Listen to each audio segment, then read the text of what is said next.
受一下这个骄阳似火的上海，还得热3、4天才能降到35度以下。小天吃饭啦！妈妈，我也吃了。好，你看竹子，快看竹子。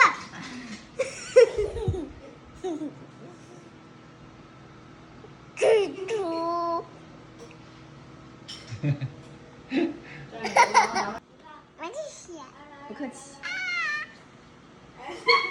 好饭啊，这。好嘞。你看姐姐哥哥吃的香吗？竹子也在吃。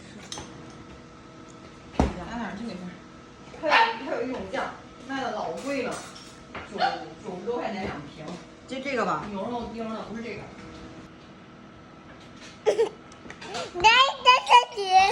刚送到的，前几天在山姆订的这个猪肋条，明天我们准备做肉骨茶。对，买它就是为了做肉骨茶。3斤，分了3份儿。我专门有一个砍骨头的这种菜板，否则的话别的菜板都会给砍坏的。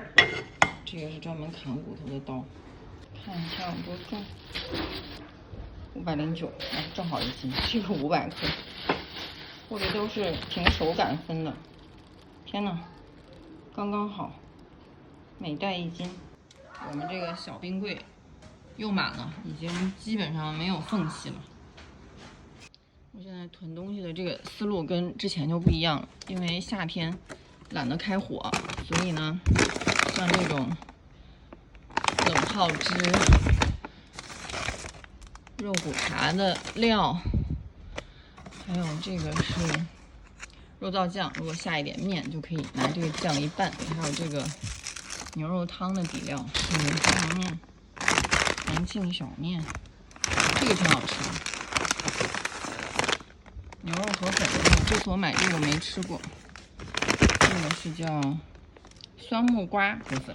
之前买的这个羊肉泡馍现在没有了，这个挺好吃的，反正都比叫外卖强。还有这个冬阴功汤的料，这个也没有做过，下次可以试一试。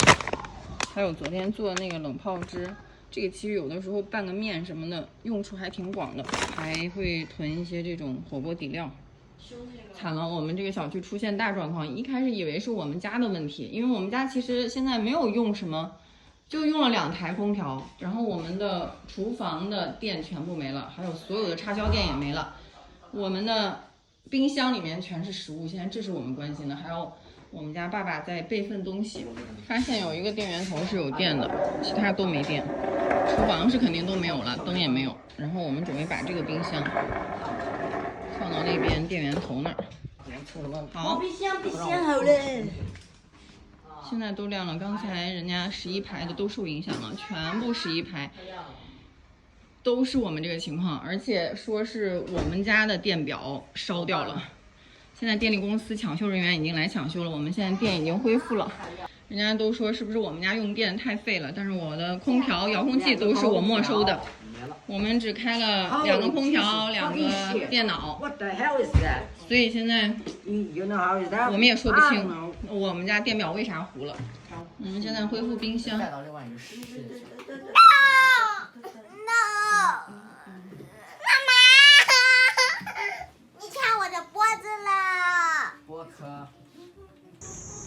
电也恢复了，这一天也要过完了。欣赏一下超级月亮，可以看到月球表面呢。